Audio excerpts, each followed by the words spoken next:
نحمده ونصلي ونسلم على رسوله الكريم أما بعد فأعوذ بالله من الشيطان الرجيم بسم الله الرحمن الرحيم يا أيها الذين آمنوا كتب عليكم الصيام كما كتب على الذين من قبلكم لعلكم تتقون وقال النبي صلى الله عليه وسلم من قام رمضان إيمانا واحتسابا غفر له ما تقدم من ذنبه او كما قال علیہ الصلوۃ والسلام۔ قابل احترام بزرگوں اور نوجوان ساتھیوں، اللہ رب العزت کے فضل و کرم سے ایک بار پھر رمضان المبارک کا مقدس اور یہ عظیم مہینہ شروع ہونے والا ہے۔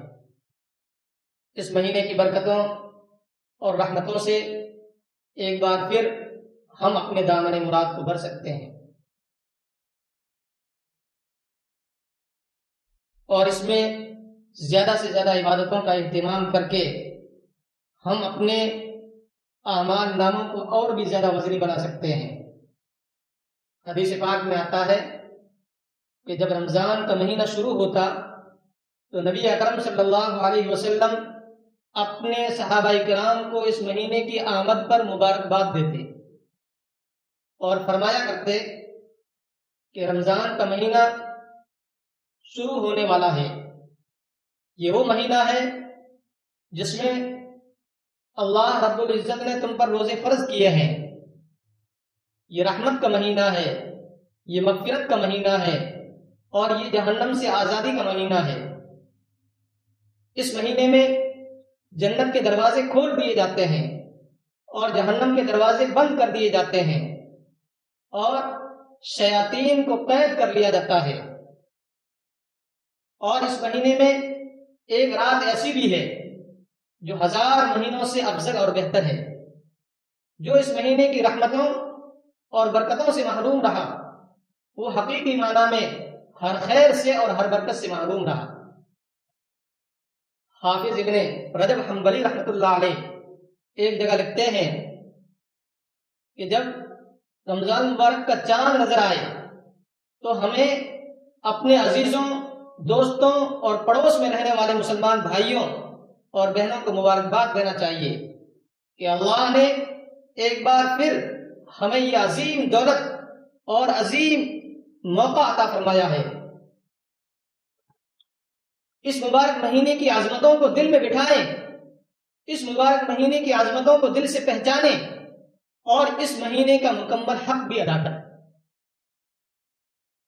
ہمیں یہ موقع اس لیے عطا کیا جا رہا ہے تاکہ سال کے باقی 11 مہینوں کے اندر جو گناہ ہم سے سرزد ہوئے، جو نافرمانیاں اور جو معصیتیں ہم سے سرزد ہوئیں، ان پر اللہ رب العزت سے پکی اور سچی توبہ کریں، دل سے معافی مانگ لیں۔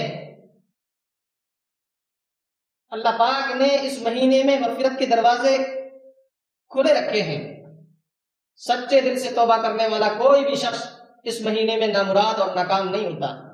یہ اس مہینے کا حق ہے کہ ہم اپنی سابقہ زندگی سے توبہ کریں اور آئندہ زندگی میں نیکیوں کا رنگ بھرنے کے لیے پرعزم ہو جائیں۔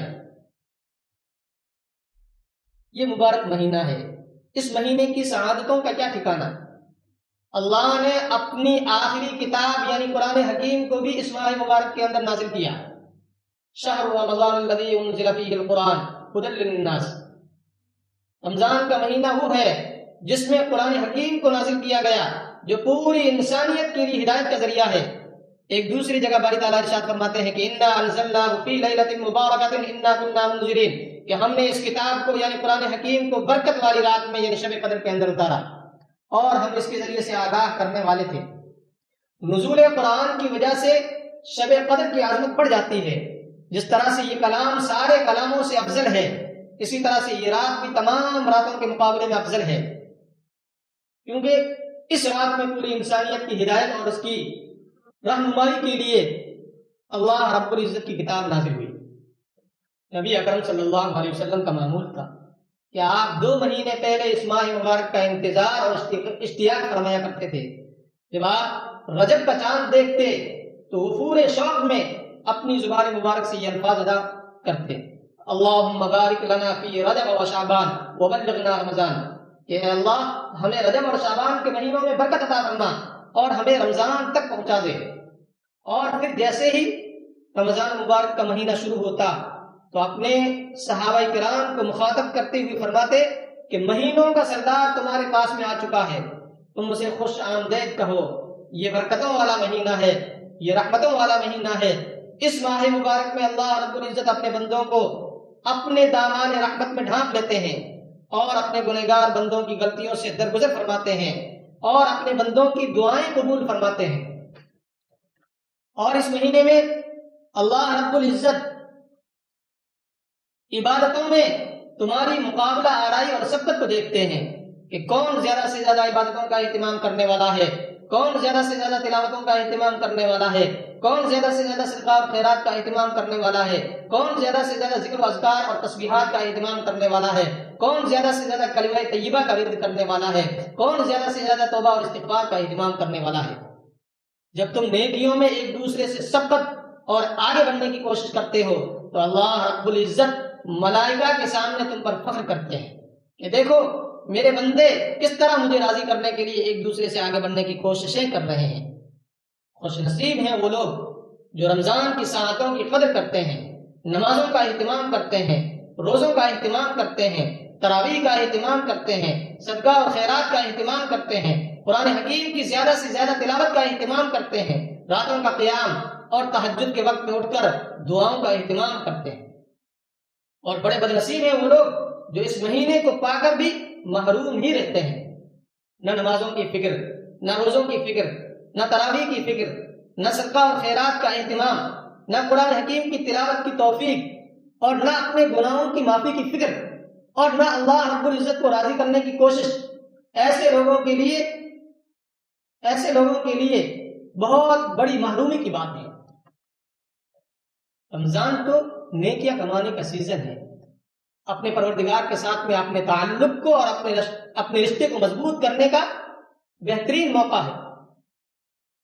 حضور اکرم صلی اللہ علیہ وسلم کا یہ معمول تھا کہ جب رمضان کا مہینہ شروع ہوتا تو آپ اپنی کمر کو عبادت کے لیے کس لیا کرتے تھے. حضرت عائشہ صدیقہ رضی اللہ عنہا فرماتی ہیں کہ جس قدر رمضان مبارک میں آپ عبادتوں کا اہتمام کرتے، رمضان کے علاوہ باقی مہینوں میں آپ کی عبادت کا وہ حال نہیں ہوتا. نیند کا معمول بدل جاتا، بہت کم سوتے، ساری رات عبادت میں مشغول رہتے، گھر والوں سے بات بھی کم کرتے، کثرت کے ساتھ میں عبادت کرتے. رمضان آتا تو آپ حضرت جبرائیل علیہ السلام کے ساتھ مل کر قرآن حکیم کا دور بھی کرتے. قرآن حکیم کے ساتھ میں تعلق اور شغف بڑھ جاتا. جس سال آپ کی وفات ہوئی اس سال آپ نے 2 مرتبہ حضرت جبرائیل علیہ السلام کو قرآن پیش کیا. زیادہ سے زیادہ سخاوت کا اہتمام کرتے. رمضان میں آپ کی سخاوت ہوا کے تیز جھونکوں کے مانند ہو جاتی، ہر سائل کو عطا فرماتے، ہر ضرورت مند کو نوازتے. اور اخیر عشرے میں اعتکاف بھی فرمایا کرتے تھے. سحری کا کھانا ضرور کھاتے. حضرت ابو ہریرہ رضی اللہ عنہ فرماتے ہیں کہ ایک مرتبہ میں نبی اکرم صلی اللہ علیہ وسلم کی خدمت میں حاضر ہوا تو اس وقت آپ سحری تناول فرما رہے تھے. آپ نے فرمایا کہ سحری کا کھانا برکتی کھانا ہے، اللہ رب العزت نے تمہیں سحری سے نوازا ہے، اسے کبھی مت چھوڑنا. حضرت ارباز ابن ساریہ رضی اللہ عنہ فرماتے ہیں کہ ایک مرتبہ نبی اکرم صلی اللہ علیہ وسلم نے ایک شخص کو سحری کے کھانے کی طرف بلاتے ہوئے یوں فرمایا کہ آؤ برکتی کھانے کی طرف. آپ شوق کے ساتھ میں سحری کا اہتمام کرتے، سحری میں تاخیر کرتے، افطار میں جلدی کرتے. حضرت زید بن ثابت رضی اللہ عنہ فرماتے ہیں کہ ایک مرتبہ ہم نے سرکار دو عالم صلی اللہ علیہ وسلم کے ساتھ میں سحری کھائی، پھر آپ نماز فجر کے لیے کھڑے ہو گئے. اذان اور سحری کے درمیان میں بہت کم فاصلہ تھا، 50 آیات کی مقدار کا فاصلہ یا اس سے بھی کم. اور افطار میں جلدی کرتے، نماز مغرب سے پہلے ہی افطار کر لیتے. کبھی تر کھجوریں ان کے ذریعے سے افطار کرتے، کبھی خشک کھجوروں کے ذریعے سے افطار فرما لیتے. اگر وہ نہ ملتی تو خالص پانی سے بھی افطار فرما لیتے. افطار کے وقت میں مختصر دعا کا بھی اہتمام کرتے اور فرمایا کرتے تھے کہ افطار کے وقت میں روزے دار کی دعا رد نہیں ہوتی، ضرور قبول کی جاتی ہے۔ رمضان کے ساتھ میں دعا کو خاص مناسبت ہے۔ دعا کے لیے رمضان سے بہتر کوئی مہینہ نہیں، دعا کے لیے رمضان سے بہتر کوئی زمانہ نہیں۔ سحری کے وقت میں دعائیں قبول ہوتی ہے، افطار کے وقت میں دعائیں قبول ہوتی ہے، روزے کی حالت میں دعائیں قبول ہوتی ہے، نماز کی حالت میں دعائیں قبول ہوتی ہے۔ دعا کے بھی آداب ہوتے ہیں۔ مانگنے والا جب اخلاص سے مانگتا ہے، یقین سے مانگتا ہے، حضور قلب کے ساتھ میں مانگتا ہے، اللہ رب العزت کی طرف مکمل متوجہ ہو کر مانگتا ہے، عاجزی کے ساتھ میں مانگتا ہے، انکساری کے ساتھ میں مانگتا ہے، لہجے میں تضرع کی کیفیت ہوتی ہے اور آنکھوں میں آنسو روا ہوتے ہیں، تو اللہ رب العزت کی رحمت متوجہ ہوتی ہے اور اللہ رب العزت کو یہ ادا بڑی پسند آتی ہے۔ رمضان کا مہینہ تو دعاؤں کا موسم ہے۔ اللہ پاک کو راضی کرنے کا سب سے بڑا ہتھیار دعا ہے۔ ساری عبادتوں میں سب سے افضل عبادت دعا ہے۔ اللہ رب العزت چاہتے ہیں کہ میرے بندے صرف مجھ سے مانگیں، میرے سامنے ہاتھ پھیلائیں، میرے سامنے اپنی ضرورتوں کا اظہار کریں، میرے سامنے اپنی حاجتوں کو رکھیں، میرے سامنے اپنی آرزوؤں کو رکھیں، میرے سامنے اپنی تمناؤں کو رکھیں تاکہ میں عطا کروں۔ جب کوئی آدمی طلب کے ساتھ میں مانگتا ہے تو اللہ رب العزت کی رحمت جوش میں آتی ہے، پھر وہ اپنے بندے کو اس کی حیثیت سے بڑھ کر عطا فرماتے ہیں۔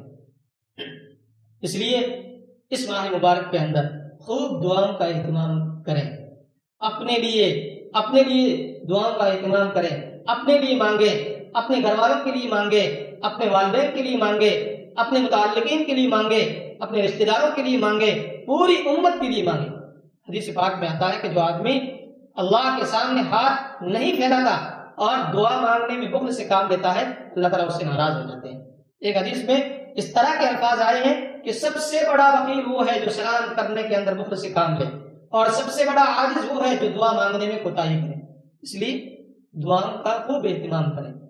رمضان میں کیونکہ طبیعت خیر کے کاموں کی طرف متوجہ ہوتی ہے، نیکیوں کا جذبہ بھی بہت زیادہ ہوتا ہے اور اعمال کا ثواب اور اس کا اجر بھی زیادہ ہوتا ہے، پھر ایک نورانی اور پاکیزہ ماحول ہوتا ہے، تو نیک اعمال کرنا یہ آسان ہوتا ہے۔ اس لیے چند کام ایسے ہیں جن کی اگر پابندی کی جائے تو انشاءاللہ بہت بڑا فائدہ ہوگا اور اس ماہ مبارک کا حق بھی ادا ہو جائے گا۔ نمبر 1، سب سے پہلے اپنے اندر اخلاص پیدا کرنے کی کوشش کریں۔ جو بھی نیک عمل کیا جائے اللہ کی رضا کے لیے، اللہ پاک کی رضا اور اس کی خوشنودی کے لیے کریں۔ اگر اخلاص نہیں ہے تو ساری نمازیں بیکار، سارے روزے بیکار، ساری تلاوت بے معنی، کوئی بھی عمل اللہ رب العزت کے یہاں مقبول نہیں ہوگا۔